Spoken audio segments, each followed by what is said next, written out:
Hello, good morning, good afternoon, good evening, wherever you are watching from. I hope the day is going well and the week is also going well for you. Now, Nelly and I, we are here today again for another amazing session.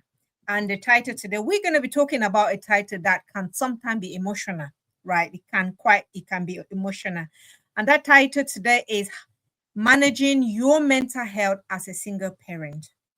Now we know the challenges that comes with parenting, and sometimes we do pretend, sometimes we feel like or act like everything is okay, everything is fine, but meanwhile we're dying within.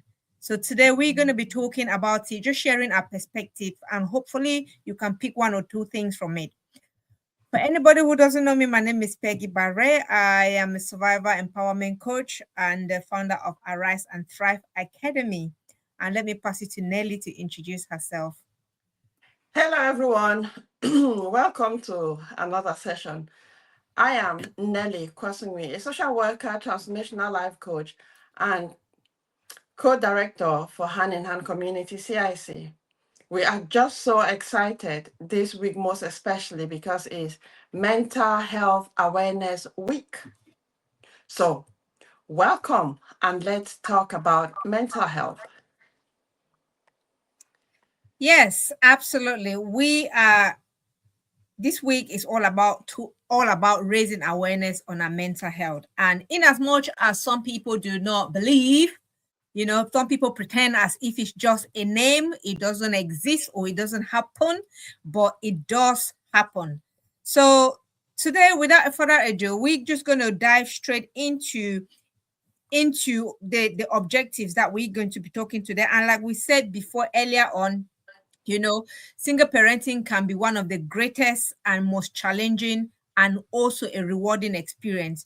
You are the parent, you have to make the decisions, you have to do the school runs, you have to cook that food, you need to clean that house, you've got to manage their emotions. Everything is up on your head. Plus, you got to manage your own feeling. And sometimes it can be overwhelming. But then, how do you manage so that you don't break down or you don't burn out completely? So today, that is what we're going to be talking about. And then, Nelly, I don't know whether you want to jump into it before we go into our pointers.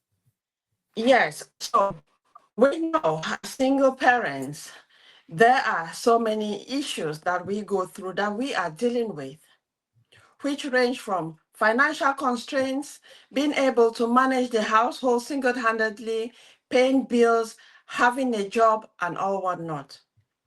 Regardless of all that we do physically, all these elements have an aspect of emotional commitment because we cannot just get up and go without being emotionally committed to whatever we are doing. Sometimes, as single parents, we lay awake in bed because we are thinking bills are due the next day. We have no support. We have no other source of extra income. What do? We start thinking for the worst. And that, in a way, significantly affect our mental and emotional well-being. But again, we as single parents going through those challenges will want to cover that behind our backs because we don't want our children to be exposed to the extent that we are going through because we know it will significantly impact our children, whether immediately or in the long run. So we keep on hiding it. Though it is appropriate to keep those certain things away from children, it is also important to share age appropriate information with children so the children know. It's not that parents take their adult issues and dump it on the child because it will be too much. The child is just trying to figure out their own things. So for today, we'll be talking of how to manage our emotions, our mental health, being a single parent with everything that you are dealing with single-handedly. Yeah, Nelly, I don't know. It seems as if there's glitches at your end. You were talking and freezing. I don't know Oh, whether it is at your end or it's just the technical issues. I don't know, but hopefully that can resolve itself. So okay. yes, so like Nelly told, like Lenny said, we're going to be looking at. I think the first thing we're going to first of all we look at is how to first of all recognize signs of mental health. I mean, before we talk about mental health, I know some people always, again, some people believe that they want to see you walking on the street tattered. They want to see you looking so drained. They want to see you looking so moody, and in fact they want to see the physical signs of mental health, if I'm to put it that way, before they can know that you're going, or before they can know that somebody is going through mental health. And we forget to know that somebody can be looking smart, somebody can be glowing, but yet they're struggling with their mental health. So that is something that we need to acknowledge, that. And sometimes we try to cover it up, just like Nelly said, we try to bury things in, but without realizing that if we don't let it out, we're just going to sink and sink and sink. And that will not only be bad for us, it will be bad for our children as well. So today, the first thing that we're going to be talking about is, first of all, how to recognize signs of mental and emotional burnout. How do we recognize signs of mental and emotional burnout? And I'll start by sharing my own story.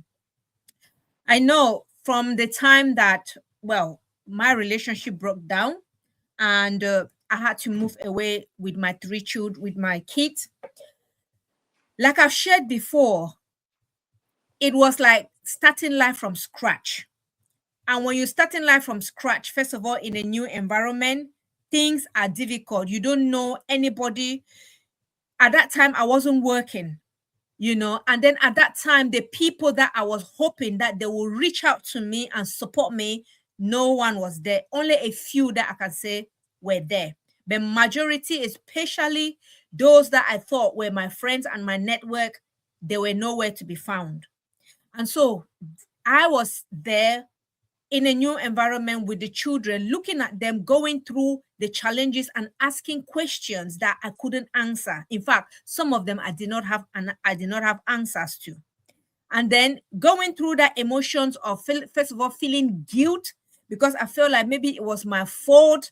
I felt like, you know what, just you start questioning yourself. And for me, I was going through a lot. And I think I've shared before that for a very, very long time, Nelly, I was just crying. I'll get up in the morning. I will just barely do what I can do for my children. I get them, take them to school, drop them. But then when I come back home, I will just lock myself in and cry. I will just cry and cry and cry. Well, I did not know that that was me struggling with my mental health.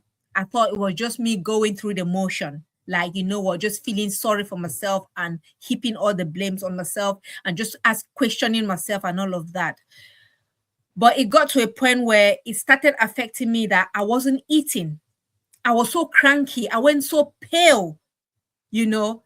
I will not eat. When I cook, I will not eat. For me, I felt like starving myself was more like maybe consoling myself or maybe punishing myself for what I don't know. So these are some of the things that it went on and on and on and on. And as I saw it started affecting my kids, because my kids now started to say, you know what, no, mom, it's not your fault.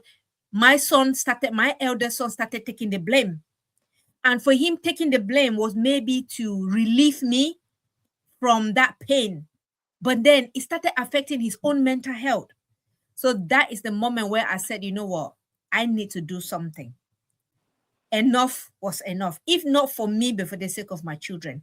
And like I write in my book, that is the first moment where I say, you know what, I've had enough. I need to seek help. I need somebody to help me to go through this emotion, help me to identify what is really happening with me and how I can resolve it so that I will not let it, affect my children in a very bad way. So that is, in a nutshell, that is just, first of all, how I recognize that I was struggling with my mental health. And then, of course, from there, the next step, that journey began. Because for me, it was first of all recognized. If I did not recognize it, I would have just been dying in silence and then pretending as if everything was okay. But me recognizing it was a first step to seek support. So yeah, Nelly, I don't know whether. Yeah, from your experience, I can relate to that because I had a similar experience to that. But looking at my background, I worked in mental health. I was a support worker in mental health settings for nearly a decade. So I Mhm, was aware of the signs because I used to do lots and lots of trainings. mhm, But then, how did I get to burnout in lockdown? I could recognize that I was stressed, mm, but due to fear, I knew the actions I wanted to take or I could take, but due mhm, to fear, I kept pushing myself. And those were down to the beliefs that I had developed because I mhm, felt that if I spoke about my struggles to my manager, because there was a time mhm, I spoke to my manager and she completely got it wrong, which made me to say, you know what? I will not talk about any of my struggles to my manager because I felt that she had to provide a safe space for me. But rather, mm, I felt that I was mocked. So I was like, no, I wouldn't. So I knew that I was really struggling. I was really stressed because I was not able to eat, similar to you. mhm. There was no joy in me. And like people who know me, laughter is something that comes from me easily. But there was a Yeah. point where I really struggled, and my children would not see me cry, but my pillow knew. If my pillow could talk, my pillow was the only thing that consoled me because at night I would Mhm, go sleep on a dry pillow, but by morning the pillow will be wet. And because of the beliefs that I had developed, okay, I believed that if I stopped working, I wouldn't have any income. And if I didn't have any income, I wouldn't be able to provide food for my children. I wouldn't be able to pay my bills. I wouldn't be able to do a lot of things financially. And the fear mhm, behind that was I had already experienced homelessness. So, what am I going to do single handedly with my children if I become homeless? So, mhm, because of all those thoughts, all the beliefs, and again, the main belief is that I had to work for myself, be independent, and things like that. So, all of that got to me. And it got to those are some of the things that contributed to me getting to burnout. It's not like I didn't recognize the signs. And I actually acknowledged that those were the fears holding me back when I started a transformational life coaching, where I had to start thinking of my belief systems, the ones that are not serving me, the ones that I need to change. Then mhm. I realized that it was because of the fears. Something is echoing. Yeah, something is echoing. I don't know. I think the you're glitching. You are. It's kind of echoing. I don't know whether is it at your end. Is it at your end or I don't know. I don't have anything that will be echoing. I can hear it's echoing. Right. So if you're listening, please could you just put on the comment if you can just comment if you can hear us, please. If you're watching, can you just put a comment just to be sure that you're hearing so that if there's any technical issues maybe at our end we can resolve it. Can you hear us? Can you hear me? Can you hear Nelly? Okay. Nelly, while we're waiting for them to confirm, because I can see a few people watching, let's see if they can confirm if they're hearing us. Okay. Yeah, you can proceed, Nelly. Okay, yeah. So I was saying that it was because of the fears that I had developed, and I thought the worst could happen if I stopped Mm-hmm. working. So then I continued, but then it was having a significant impact on my mental health because I would be talking like we're talking now, and I'll just stop mid sentence, not intentionally, because I could not even remember what I was talking about and where that conversation was going to. And Mm-hmm. the worst thing is, because it was lockdown, I was mostly at home. My children recognized that. And each time I was working, they'll come to me, Mommy, are you okay? I'm like, yeah, yeah, yeah, I'm fine, I'm fine. But the number of times that they kept asking if I was okay, I started thinking, what is going on? I said, I'm fine. Sometimes they'll come and say, Mom, have you eaten? They'll bring me cups of tea, they'll bring me food, and sometimes they'll come back a few minutes later and the food is still there. Mm-hmm. Then, even at work, it affected my performance at work because my assessment, my manager used to describe that, Nelly, you do a thorough assessment. But it came to a point where she was sending back my assessment because my assessments were not up to standard. And then I went to the doctors and they made a diagnosis for insomnia because I was not sleeping. And they gave me medication. And it was there I said, you know what? I don't want to depend on medication to sleep. Mm-hmm.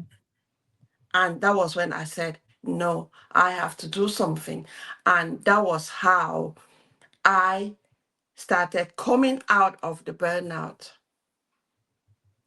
So, yes, it is real. And you said something.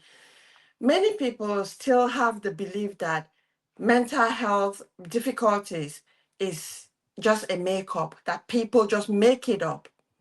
But because we can't see what's going on in someone's head, Mm-hmm. people do not understand. And something again that you said, Many that people. when you see people, you think that you start judging that, but this person do they have mental health problems? Because someone talked to me about it, that, Nelly, why are you not working? You're here just saying that you are not well.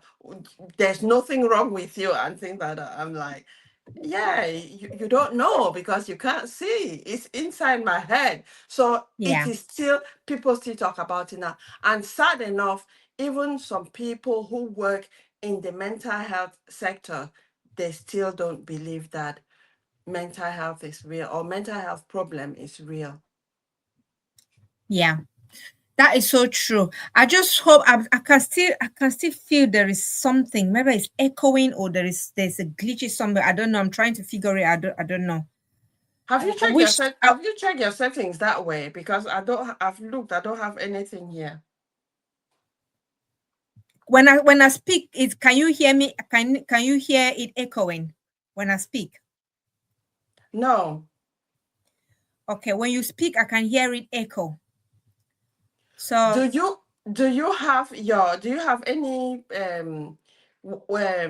Facebook connection on? Because sometimes if we are speaking and you have a Facebook page on, it will be reflecting, and that's where the echoing will be coming from. no, I don't think so. It's not on. Okay, that's fine. Don't worry.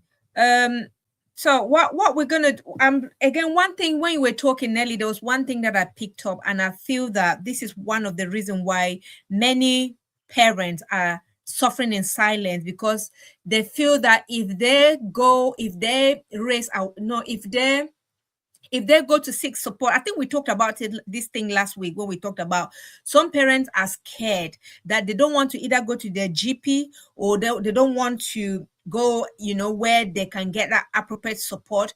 They don't want they don't want to express the fact that they are struggling mentally, because that will show that may reveal their incapability to take care of their children. But I know some of them do believe that, which is not the case. But So many parents, the reason why they are not seeking support is because that is going to be used against them. That is going to be used against them, especially if the other partner finds out. I'll take, for example, there were times where, and I've seen this so many times, that some one of the victims, like if you are a victim of domestic abuse, you see the case where the perpetrator is actually building a narrative of mental health around it, right? They're gradually building a case that you have got mental health. There was a good example, I think a few weeks ago, when I was talking to a lady, and she was saying that the partner actually was the one that told her to go to the GP and tell the GP that she was going through anxiety. And when that partner was a perpetrator, right? And the perpetrator kind of made her believe that he really wanted to see her get well. Like, he really wanted this lady to get some medication or to get some support for her anxiety. Now, this lady actually approached, went and saw the GP, and the GP prescribed some antidepressant. And this lady was taking the antidepressant. But do you know that the perpetrator used that against the lady and said that the lady had mental health issues, she had anxiety, and that anxiety is affecting her ability as a parent to parent the children. And as it stands, that perpetrator is fighting for custody of that child, of the child, the only child that they've got. I know sometimes, again, this is not true. This is not, well, like I was saying to the lady was actually saying that the perpetrator is the one that has made her anxiety go, to the roof. You know, she used to be a very confident girl. She used to work. She knows what she wants. But this perpetrator, because of the emotional abuse, because of the controlling and all of that, this girl is so scared of her life, and she gets so anxious, and now that is being used against her. So this is one of the things, Nelly, I think we talked about it last week, that this is one of the things that is actually stopping some people from expressing or seeking support with the mental challenges that they're going through. Yeah, yeah. What you've shared about that lady, I really understand that lady because growing up, I didn't know about domestic abuse. I never experienced it, I never witnessed it. But then what I went through was emotional, and similar to that lady, I was told the things that were going on were because of me, that there was something wrong with me and things like that. I know when you hear something over and over, you then Mhm. internalize it and believe it. And that was how I believed what I had heard repeatedly. And Yeah. it got to the extent, yes, I am an introvert, but I became more introverted, not because I liked it, but because of the fear, because I didn't know if I spoke, I would get in trouble. If I don't speak, I'll get in trouble. So whatever I did, I got in trouble. And then it really affected me because even my confidence, it wasn't there.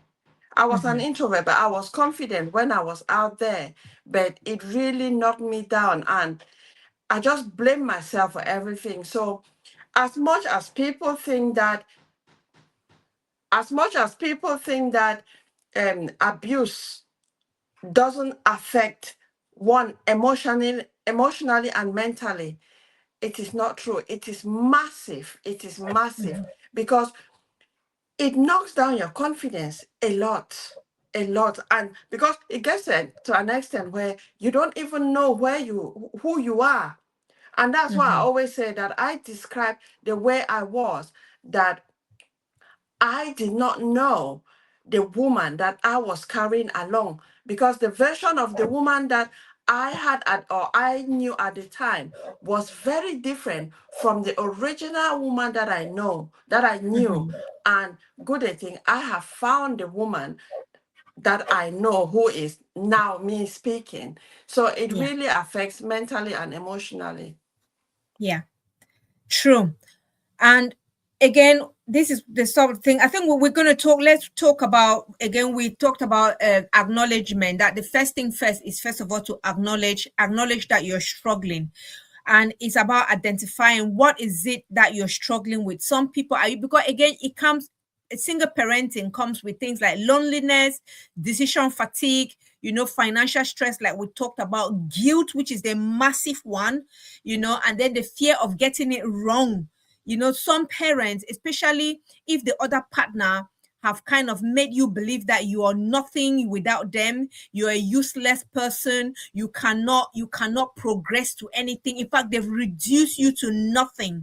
When you are with those children, you, in your head, you're telling yourself, you know what, that is not who I am, and I'm going to prove to this person that that is not who I am. That in itself is a burden that you're carrying on your shoulder, because and then you're putting yourself under pressure because you want to prove a point. You want to make them believe that you want to correct their belief about you. So these are some of the pressure that you carry as a single parent. And you also get that feeling like everything is depending on you, right? Everything depends on you. If your children have to eat food, you have to provide for it. Bills, you need to make the decision how to pay that bill and all of that. So again, the pressure can be so much. And this is where acknowledging that pressure is important, because sometimes we go like we are super mommy or super daddy. We kind of, but hey, even if we hide those things, they are eating us up bit by bit. And if we don't acknowledge it like I did, you know it can go down the other end, and we don't want it. So the first thing that I talked about is, first of all, acknowledge the emotional weight that you're carrying, which is number one. And that is the most important thing. And then we talked about stop trying to be a superhuman. That is another step. And being, for me, I said, if I did not get the support that I wanted from the people that I was relying on, I got a mentor. And in fact, I did not willfully go out there to get a mentor, because what did I even know about mentor, Nelly? At that time, I didn't even know what mentor is all about. Is all about, you know. And there was this event that I gathered the courage after I had managed to call for help.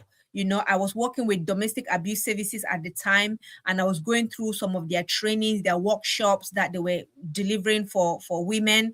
And bit by bit, I was regaining my confidence, regaining myself, finding my voice, networking with like-minded people. And then I attended one event, and the lady who was speaking, that is how we connected. And then when I shared my story, ever since, she became my mentor. Up to today, she's still mentoring me. And then that is how I had to share everything with this mentor, because I knew that she would not be judgmental, she will not judge me, she will give me the support that I need.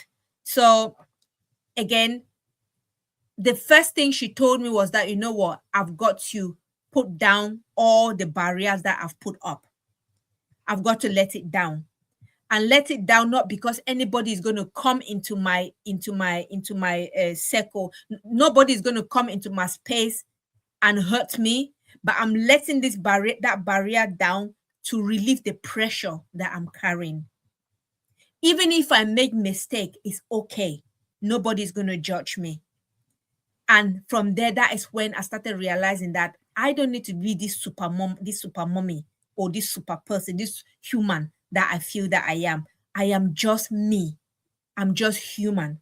And if I make mistake, it's okay. I just need to learn from the mistake and move on. So yeah. So yeah, we're still on the how to recognize, Yeah. and yeah. Sometimes the problem is not recognizing because, I mean, I've been there, I've Mhm. recognized it, but sometimes, you know, when we bring in our culture here, which has Mm-hmm. a massive part to play in this, Yeah. you recognize that you are stressed. You Yeah. approach a family member that you feel that, that you respect, that can support you.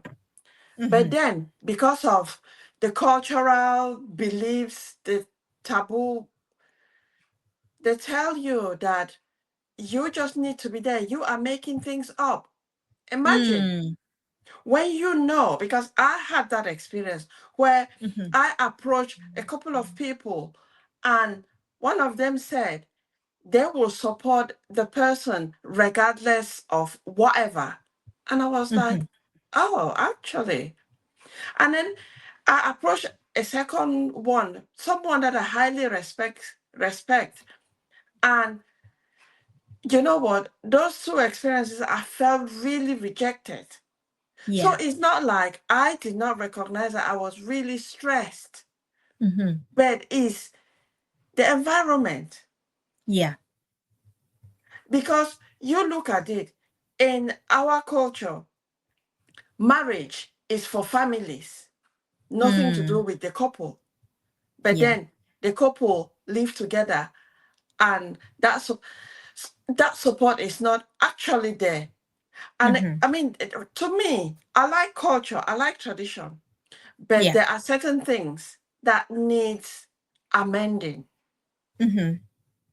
because we have just shared how we and other people that we know are struggling mentally and emotionally, and the Mm-hmm. impact that has on their parenting, and worse of being a single parent.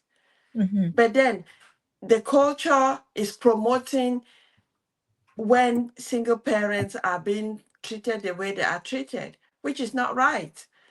Yeah. So to me, there are certain things in culture that need amending. It's not to erase culture because if I don't want the culture to be erased because that's part of my identity, but it is to be amended so that people live as human beings, not just as things to be controlled. And that is so true, Nelly. And by actually amending culture is by speaking up, just like you and I are doing now, because many people are not aware. It actually shocks me that with our today's internet world, where you can just go on Google and then you learn everything that you can learn, people are still not willing to go out there and learn this thing, that this thing does happen. And if we don't know that it happens, Nelly, how am I going to support that fellow woman? Or how am I going to support that fellow sister or that fellow neighbor that is struggling if me, myself, do not believe that they're struggling with mental health or they're going through challenges? So, by acknowledging, we are alert that if I see somebody going through something, I can spot straight away that this person has got a challenge and I can step in and support that person. And you must not support that person by openly or just little things like, you see how your children, they did not come to say, oh, mommy is struggling with her mental health. No, they didn't. But they ask you, mommy, have you eaten? Mommy, do you want something to eat? These are some little things that we can, if we know that, so if we see somebody that they're struggling with something, those same things, we can actually use those same method to make sure that we support the people around us. Another thing that just wanted to talk about is, again, like you say, it's not about recognizing. It's when you recognize it, what do you do with it? When you recognize it, what do you do with it? So, do you sit and don't do anything? That is so important. It's about taking action. And the reason why some people, again, are scared to take that action is because maybe they don't have the means. Maybe they don't actually, like we said, they don't want other people to know. But if you look, depending on the community where you are, or depending on where you are, there are support network everywhere that you can actually step out. It's first of all taking that bold step that I want this support, if not for me, for the sake of my children. Because you know what? If you keep going through that stress and going through whatever you're going through, it will be affecting your children, and we don't want that. We don't want that. So I think if we go to we if we talk about we can talk on the second bit, which is about healthy ways to manage stress, guilt, and overwhelm. Yeah, we know Nelly, we can you get have. me? Yeah, there are many different tactics that we can use. So for the emotion, to manage your emotions, there are things like journaling, which Peggy is so much into that. Be writing. Be Nelly, you're breaking. You're breaking, Nelly. Oh, can you hear me? I don't know what's going Yes, on. it's better now. Okay, so for how to manage emotionally, It's you do still your. lagging. It's still lagging. Okay, let's why Nelly is sorting out. I think she's lagging at her end. Okay, can you hear me now? Yes, it's better now, Nelly. Okay. So we can, for the emotional part of it, you can do journaling. Write down. There are so many different things that you can adapt. Like you Mm-hmm. have the mood diary, you have your activity journals, you have like what you do for the day. And the reason is because when you do this over time and you Mm-hmm. review it, you will notice a pattern. For instance, if you wake up in the morning and you always feel very tired, and when you do your journaling, you recognize that probably at night you don't have enough sleep. And what caused you not to have enough sleep is because you have so many different thoughts. Probably that is because you have bills that are upcoming in a few days that is affecting your sleep. When you do that Mm-hmm. journaling and you review it, you will recognize that pattern. Like Peggy said, recognition is the first thing. When you Mm-hmm. recognize that pattern, then you start putting actions in place. Yeah. We have heard a lot about mindfulness. It's just what you can do to calm down yourself. People use different activities, such as going for a walk, go for a run, go to the gym, listen to music, and things like that. Those are healthy ways to calm yourself down. Some people drink alcohol and drink excessively. That's a poor Mm-hmm. coping strategy because it has its own negative effects. Mm-hmm. So try different ones. What works for you? If you try any and it works for you, you realize that you are much calmer, do it again until the point where it is not working. You can ask for seek support from professionals. And when seeking for professionals, it doesn't mean that you just go and whatever a professional tells you, you agree with it. Mm-hmm. You need to be proactive because whatever the professional provides for you as support, they are not the one to deal with your challenges. You will Mm-hmm. be the one to deal with them. So it's for you to take that advantage that that professional is there, but you need to do the inner work yourself. Yeah. And it is important that when you recognize the emotion, give it a name. Give that emotion a name. But Mm-hmm. unfortunately, most people in the Afro-Caribbean community, they don't even know the emotions. They don't even know the how to express themselves. So how to express the emotion. They don't have the vocabulary for the emotion. Then it's for us to learn those vocabularies because, for instance, if say you want to get into a room and you see people, but then you start feeling that cramp under your stomach. It's not that your stomach is aching. Mm-hmm. Mm-hmm. It could be an indication of anxiety. Probably you've spotted someone in there who had done something to you, but then you don't have that expression of why that is going on. So it's for us to learn the different ways how to identify and name and understand what those emotions are. So I don't know, Mhm. Peggy, if you have something on the emotions before we go to others. Yes. Yes. So the one thing that I also wanted to, you mentioned something about if you have to take responsibility for your, well, you are the one. You may see a therapist, or you may see somebody to support you, but it is your responsibility to engage and heal. Because it caught me, because there's one thing that I've always seen many people who ladies who go through the process, and they say, you know what, I don't think I'm going to get over this. I don't think this thing is, I'm going to be confident. I don't think I'm going to. If you say that you cannot, that means you're blocking yourself for your healing. You're actually blocking your own healing. So for me, one thing is about accepting that responsibility. And I always say one thing that really, really stood out for me in my own journey was for me to accept full responsibility for my journey, responsibility for my healing, right? I accepted responsibility for my happiness. And just like Nelly said, when you identify those emotions and you said, if this emotion is, for example, is what I'm struggling with, then it is my responsibility to make sure that I overcome that. So we need to bring that responsibility on us, not in a bad way, but let it be as a motivator. Let it be as a motivating factor that, you know what, I need to heal. And so I need to take all the necessary steps that I can take to make sure that I am healed, or that I get the support that I need. Yeah. Yeah, okay. Now, just going to the practical aspects, Hmm.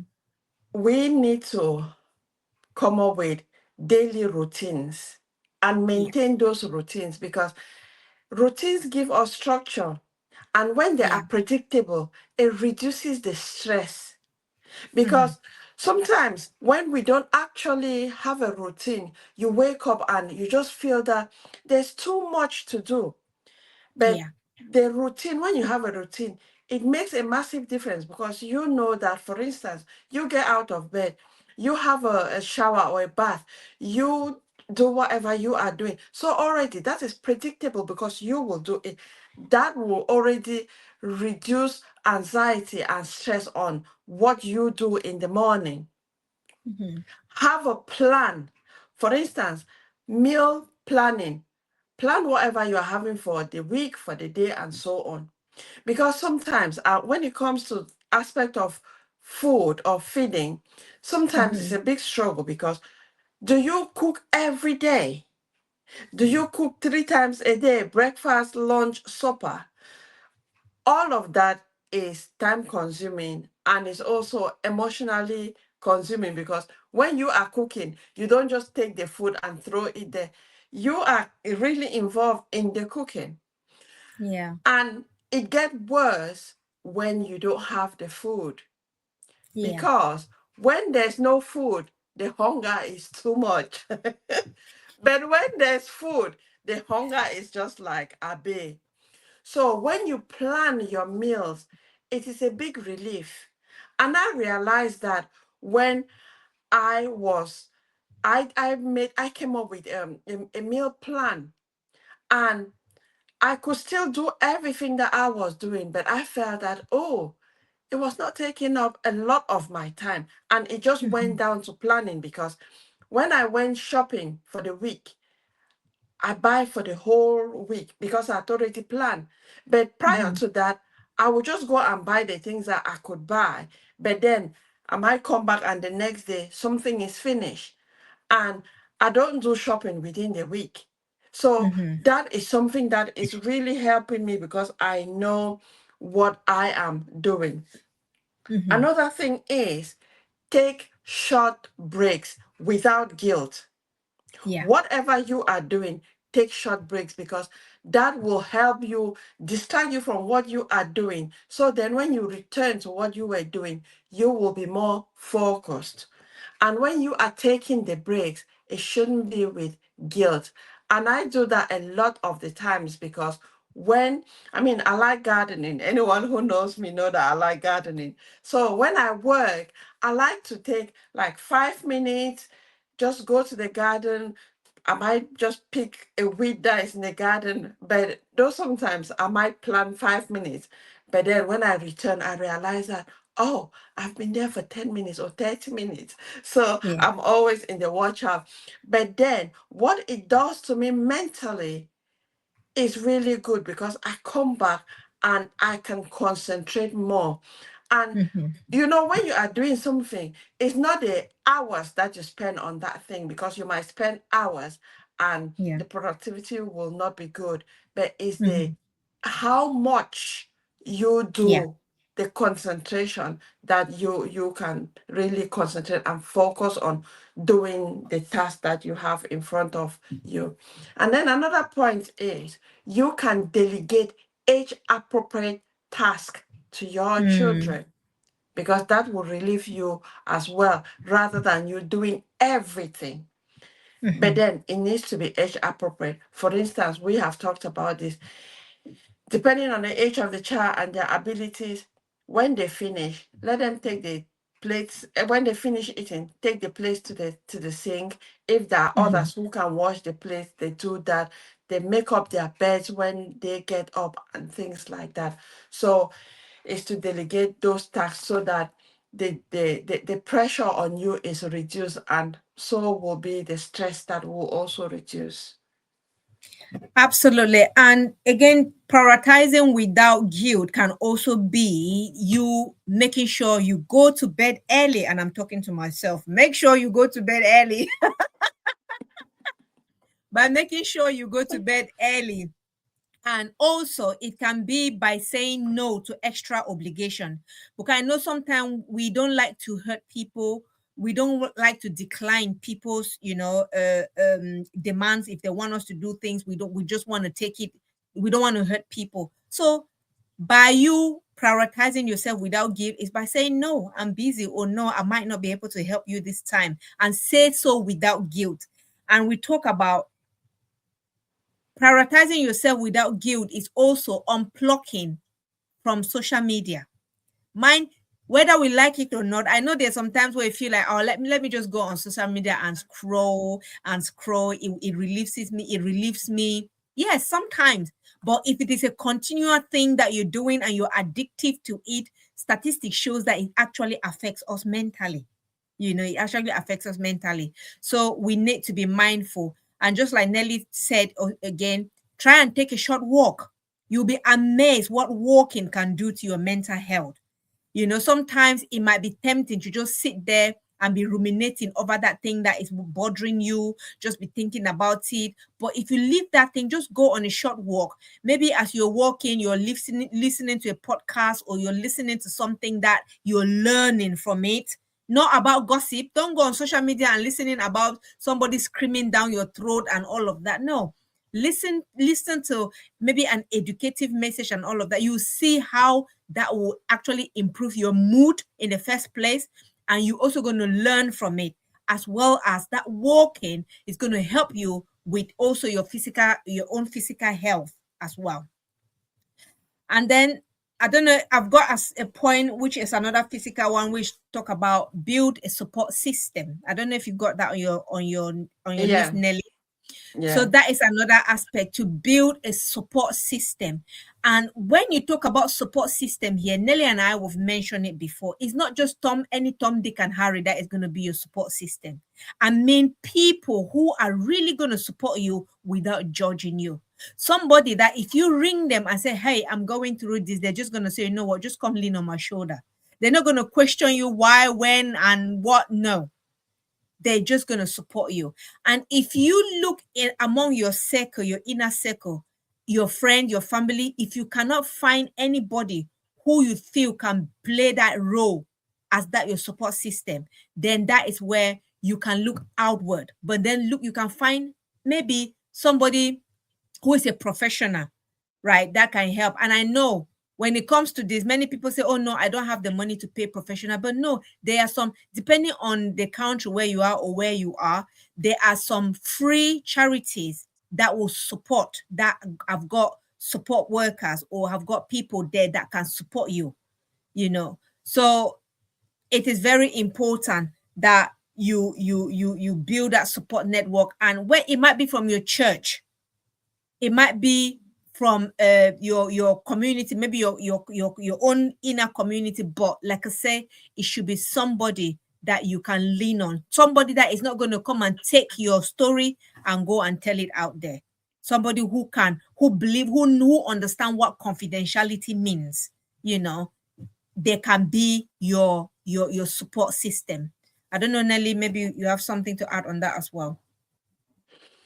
Yeah, I think self-care, I mean, it's not really, it's another point. You know, Mm-hmm. self-care and boundary, those are things that people feel guilty, like Peggy had said. But Mm-hmm. you don't need to feel guilty, especially if you think of it that you want to preserve your dignity, your health, rather than pleasing everyone, because it'll take a Mm-hmm. toll on you. So when Yeah. you are putting boundary, it doesn't have to be with guilt. Put the guilt aside, because you are doing it as part of your self-care, and it Mm-hmm. is very important. Yeah. When you approach people, I've already talked about it, when you approach a professional, for example, for help, don't just accept the help, because Mm. they are telling you from their experience. But remember, you are the expert in your lived experience. Yeah. Whatever the problem you are going through, you are the one who has the problem, the solution to that problem. But unfortunately, a lot of people go out there seeking validation because they fear rejection. It's not like they don't know. They already know the solution, but they want to go and ask A, oh, can I do this? They go and ask B, oh, can I do this? A will either say no and then give their own suggestion. B will say no, do this instead. And then you go to like five people, they give you that different opinions. You come back Mhm. and you are confused. You say Yeah. A has said this, that has said that. And then finally, you are more confused than the time you went to seek for help. So you've got to be careful. So sometimes And what are yeah. No, Nelly, I just wanted to add on that. I just wanted to add follow up on that, because to be honest with you, that was one of the most difficult issue that I was, when I came out, is the fact that the people who were calling me, the few people who were calling me, they will call me and want me to start explaining what happened, right? What happened in that relation? What happened? And then because my ex was explaining or telling whatever thing the other person was saying, whatever thing he was saying, when these other people, when he goes and say that, and then they call me, they want me to start giving my own explanation. That thing used to drain me, Nelly. And that is one of the things that was affecting me so badly, was affecting my mental health so badly, because I kept explaining. So when I got to a point where I said, you know what, from this moment, that moment when I started speaking with my mentor, I said, you know what? I've had enough. I'm not going to explain anything to anybody. People can believe what they want to believe. I'm not going to want to prove a point or explain myself to anybody. Anybody who goes out there and hear anything, take it for that. If you come and say, you know what, I don't have anything to, do you know that was one of the best decisions that I ever made? I felt so yeah. relieved. I felt so relieved. I felt so at peace. And I said, there was one thing that I always just said in my head when that thought wants to come into my head. I said, but what? I just say, you know what? Whatever. Let them think whatever they want to think. Let them say whatever they want to say. Let them do whatever. That word, whatever, was a lifesaver for me. You know. You So know, yeah, I just thought, yeah. no, that's a massive one, because that was something that really, really helped me. Yes, I know as an advantage, I am an empath, but Mhm. I am an introvert, but n- gossip is something that I don't get involved in. Yeah. So, like people who were coming, I mean, there were people who were coming to me to ask, but I was like, it doesn't concern you. Yeah. And I know I have put so many people off, but on the other side, I have preserved my peace, because people can believe whatever they hear. I know there are many stories about me out there that I've not heard, and I don't have the time to waste. Whatever Mm-hmm. you know about me, keep it to yourself. If it will help you have a peace of mind, or if it will help you to start a piece of gossip, that's up Yeah. to you. But it has nothing to do with me because it's your perception. And Mm-hmm. I got that from, there's this book, The Quiet Impact, Mm. that around that time, that's what I was reading. And it Mm. really, really, I mean, I took so much out of it. And there was another one, Quiet. Mm. And you just block people, especially those who are just coming there Yeah. to drain you mentally, energetically. Just Yeah. put them away. Yeah. Absolutely. Absolutely. And another point that I've got here is manage negative self-talk. Because sometimes, again, it's not about the people out there, it's about what is coming from within us. That Yeah. voice that is hanging there telling you you're not good enough, you're not doing enough, you should have done this way, you should have done that. You just that negative self-talk. And the negative self-talk can sometimes come in the form of pressure. And you making them like, again, my child deserves better, I am failing, I am not doing enough. Those are some of the self-talk, and when you have those self-talk, it puts you under intense pressure.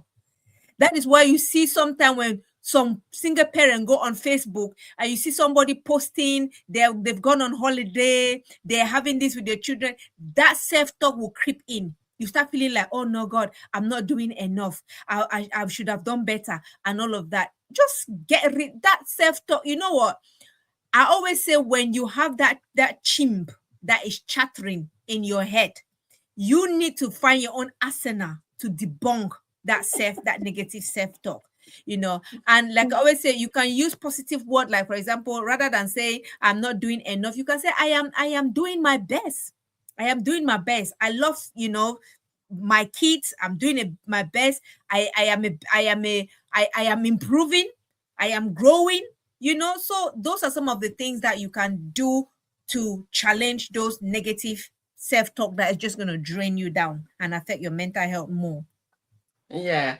And for you to realize that, I mean, to start thinking, where is that coming from? Because mostly it's coming from a place of scarcity, place of lack, Mm, where you start feeling that, oh, they are doing this.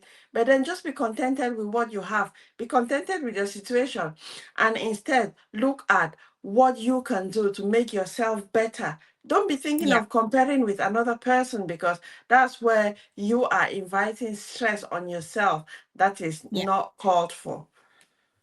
Absolutely. And that just brings again to the point where I say release comparison. Comparison is a deadly killer, release comparison.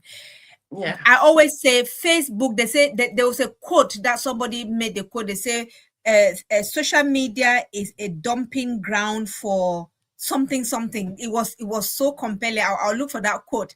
It's a dumping ground for social something something. That is where everybody come and dump their stuff on it, and somebody may be going through a lot, and then they just come on Facebook or on social media, or let me just put this, and you might be looking and thinking that, oh, that person is doing so well, or that person is that, and then you maybe start feeling guilty or feeling bad about yourself. No, you don't know the reality. You don't know. They've just come Yeah. there to dump something that they're going through. Yeah. So again, I always say look at social media with a pinch of salt. Guard your mental health, because if you rely on it, if you feel that that is what is actually helping you, then I'm sure there is something wrong, because the more if you go on social media, maybe you're following somebody who is educating you, that is different, right? But going on there and don't just looking at random things, especially listening to some things that are not helping you, it affects you the more. So yeah. God. Just Yeah. talking about social media, Peggy, there was a time I joined a well-being, a mental well-being group on social Mhm. on Facebook. And I went there, I think it was I don't know, I can't remember because I'd left the group. But anyway, Mm-hmm. my intention on joining that group was to help have conversations with people. But as I entered that group, I think it was just like the first day, one person started, today I'm depressed, and then all the next conversations that came in at the back of this first person. This was saying how their anxiety is through the roof, and about 10 of them, and it was so negative. Me being new to the group and with my pure intention to help Mm-hmm. people, I was like Mm. trying to answer and just giving them like strategies how they can manage, and it kept coming. And then it got to a point I was like, I realized that it was draining me only that first day. Yeah. So I was like, oh, I didn't know that's how the group was. And then I contacted the admin of the group, Mm-hmm. and I said, because all what was going on, she didn't even reply. And I was like, oh, because they put it there that it's a support group. So I was Yeah. thinking, how is this support group when people are just coming and complaining, and no one is even coming up with suggestions? I came up with suggestions. And so when I spoke with this admin, I said, I like to support people, to help people. Let's have this conversation. And the Mm-hmm. conditions that she gave me, I was like, I was doing this willingly and freely. And now you want to give me conditions, telling me that I will be giving me times that I have to. And I Really? was like, no, thank you. I was just doing it because I like to help people, not that I Yeah. was taking it as an obligation. And I just left the group. So the reason I'm bringing this is when you go on social media, some people find that as a dumping ground, like you rightly said. Some Mm-hmm. people, they are going through a lot, and their way of expressing how they are going through is just anonymously. Because Yeah. some people have Facebook accounts or social media accounts that are not even them, but they use such avenues to express themselves. Some, because they share their experiences that way, they get the relief. But some people who use social media foolishly, they go there and they take a lot of the negativity from other people, because then Yeah. they start comparing that this person is doing this, when all of that, especially with now with AI is doing all sorts of things. People, Yeah. some people who don't know, they will see it and start thinking that, oh, this person is living a very luxurious life. Me, I'm here just no. So you see that that all comes from a place of scarcity and comparison, because do your own thing. Be contented with the little you have, even if it's your bread that you have for the day. Be contented with it. Yeah, absolutely. And we've talked about, I think that text will talk about healthy ways to manage stress, guilt, and no, we've talked about building emotional resilience while raising children with purpose. So I think we've been some of the points have actually we've Yeah. actually interchanged some of the points there. But I always say on that point is that the first thing first, the key is purpose. How can you actually raise children with purpose if you yourself do not actually have a purpose like yourself as a parent, right? And how can you have a purpose? You have a purpose first of all by obviously by when you manage your emotion and be in the right place, then you can have that clarity to actually identify that, okay, this is my purpose, this is what I really want to do, and this is what I want to become. You can set purpose for yourself, can say, you know what, I'm going to make sure that I regain my happiness. That can be a purpose that you're setting for yourself. It's an objective and a purpose that you're setting for yourself without us talking about the bigger definition of purpose. Purpose can just be something small that you set for yourself at a given time, right? Because until you identify those little things that you need to do for yourself before you can actually have that clarity of mind to be able to identify that bigger purpose, I mean the purpose why you are on earth, because we all have a greater purpose why we are on earth, why we were born. But we cannot actually, even if we identify that purpose, but we are not in the right place mentally, physically, we cannot achieve that purpose, that bigger purpose, because we're not gonna have the what it takes to be able to pursue that purpose. So I always say, rather than looking at somebody who is doing great, is achieving their purpose, is doing whatever thing they've set for themselves and doing great, rather than you don't just start and say, oh no, I just want to jump to be like that person. No, look around you. First of all, do you want to be do you want to are you still going through challenges that you need to heal from them first? What about, do you what if you're going through, say, maybe financial difficulties, start looking at what is it that I can do now that can give me some income, right? If you're struggling maybe with I don't know, with any other thing, maybe around your children, maybe your children are not listening, or you're trying to parent your children, you're finding challenges.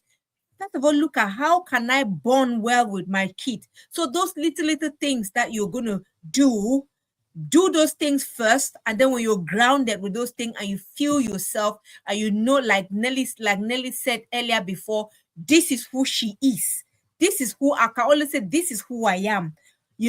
Where I am, I've kind of built myself, I've kind of learned, I've developed, I've changed, I've unlearned my unlimited belief, I've grown. Now I've got some clarity that if I want to pursue my purpose, greater purpose, I can pursue that purpose with some clarity. So yeah, that's just one thing I just wanted to add, as well as, if you don't know your purpose, it'll be difficult for you to raise up children with purpose. Yeah, yeah, that's really great. Just to add to that is, let's encourage problem solving. And we need to start with ourselves, because Yeah. when we develop the ability to problem solve, we will, in a way, teach our children Mm-hmm. to learn how to problem solve. Because I hear people say that I pray for whatever not to happen, Mm. but rather, I mean, this has taken me a while to really understand it, because you might say, I pray that nothing bad happens to me within the day. That's not a Mm. prayer. That's not a prayer, because we know that challenges can come. Rather, for me now, I don't make those kind of prayers. Rather, I pray for the skill to be able to deal with challenges, because you cannot determine a challenge that you will face. Or Yeah. if you want to avoid the daily challenges, it means that you will be walking on eggshell, because you'll Mm-hmm. be avoiding. And in a way, you are not doing any justice to yourself. So Yeah. instead of praying that nothing bad happens, pray that you have the skill to deal with the challenges. Because Mm-hmm. you can pray for one challenge doesn't happen, but then another challenge comes. If you've not Yeah. developed that skill, how do you deal with it? But then when you pray and work on developing a skill, when something similar comes up, you already know how to deal with it. The skill Yeah. might be transferable. You transfer that problem solving skill to solve that problem, and you go your way. And Yeah. I see this a lot, because even like you see, some people say they are prayer warriors and they are praying those kind of prayers. Sometimes I just look at them, and I'm like, actually, is that for real? Because I know it is not real, because it's just similar to suppressing negative emotions, but then Mm-hmm. expecting the best. Absolutely. Suppression, you will keep it and it will eventually burst. It will come Mm-hmm. out. And when it comes Mm-hmm. out, it will be in the form of aggressive or violent behavior. So instead of suppressing the things that you don't want, is to try to deal with it and look for solutions. So then you will not just be burying it and waiting for the day that it will explode. Absolutely. And that just comes to that point where we talk about be prepared and accept responsibility. I always say it's like somebody is going to drop you in the middle of nowhere. you know are you going to sit there begging or crying for somebody to come and take you off that place? No, you're going to find your way. Try and find your way, navigate your way wherever you are, to safety. So when we're talking about mental resilience, it's just the fact that it's not that, like you say, it's not that problem is not going to happen. It's going to happen. But when it does happen, how can you deal with it? And when you deal with a challenge one, two, three times, you build that resilience around it, because you know that if that thing happen again, I already know how to deal with it. So it's about, and then when we think that way, we're more courageous, and we go about our duty. And one thing that I always say again is like, we live in a society. I know, sorry, we've gone up like 10 minutes. We live in a society, Nelly, where I think people just love self-blame, and they love pity party. Some people just like people to be sympathizing with them, and I don't know, it's good to share something and people sympathize with you, but regulate it. Regulate it. Don't be, because when, if you're the sort of person that you're a attention seeker, you're always wanting people to give you attention. Of course, you're not going to. The only way for you to get that attention is to keep complaining that I'm depressed, I've got anxiety, I've got this, I've got that, I've got that, rather than finding a way. Okay, how can I come out of this? How can I overcome this? So it's very, very important that we build that mental capability to overcome challenges as well. Okay. Nelly, anything on your this thing to what, so we round up? I think Yeah, I we've think for really me, come, the yeah. last thing that I want to talk about, or just not that I want to point out here, is gratitude. Regardless Mm, of whatever, gratitude is number one. They say gratitude is the universe's language. yes. Just be grateful for everything and anything, whether good, bad, ugly. It comes to you, or that experience comes to you for a reason. If it's a Yeah. negative experience, be grateful for it. You are not grateful because the bad thing has happened. You are grateful because though the bad thing has happened, but you have been saved. But what can you learn from that negative experience? Mm, Because when you keep appreciating, when you are grateful for whatever is happening to you, the universe, our God, will bring more onto you rather than yes. being gloomy. Because when you are being gloomy, you just keep blaming. Already that's negativity, and you it reduces your vision.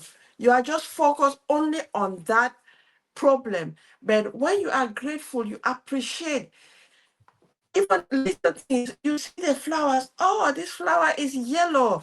This flower Yeah. is orange. Some little things that you appreciate. You start seeing and admiring a lot other things that before you didn't even acknowledge that they were there. So gratitude is very, very important. Let's practice from the little things that happen to us, the things that we have been taking for granted. Let's start appreciating and thanking the universe, thanking God, thanking our creator for whatever is happening around us. Absolutely. That is so true. Gratitude is a big one. It's a big one. So I think we've covered quite a lot. We've covered quite, if start from the Yeah. beginning of the video, where we shared a lot about, our own experiences and the challenges of mental health. And first of all, identifying, that you're struggling mentally and what you can do to manage it. We've covered a lot. So I hope that you can pick one or two things from there that is going to help you. And remember that, you know what, you're not going to solve everything in one go. It's a learning process.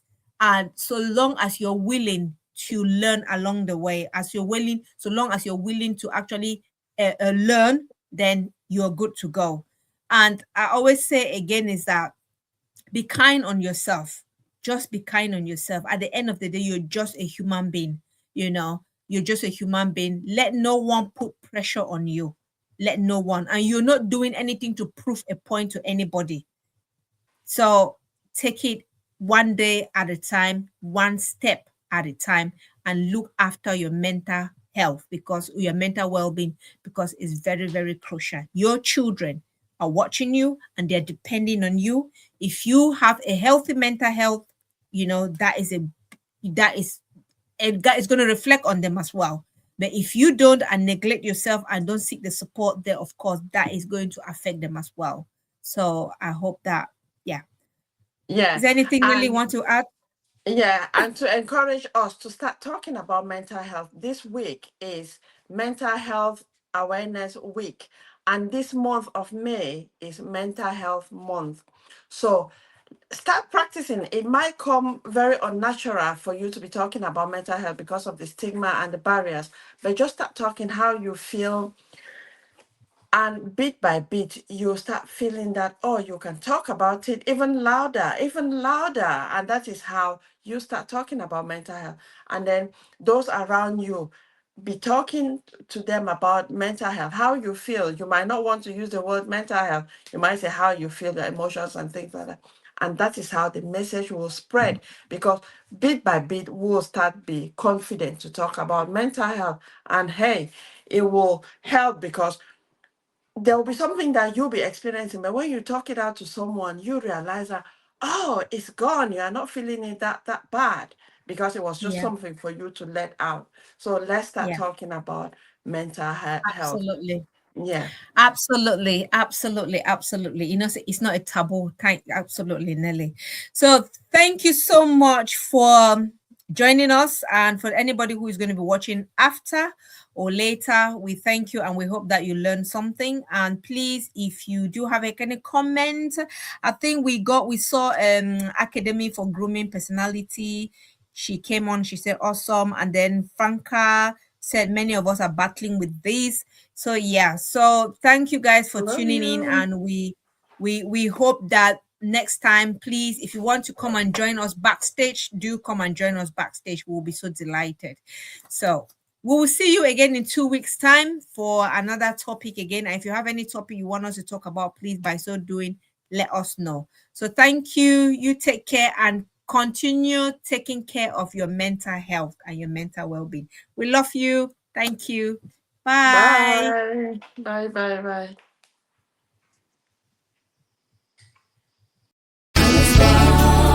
For a purpose, I was born for fulfillment. I was born to shine and not to be abused. I was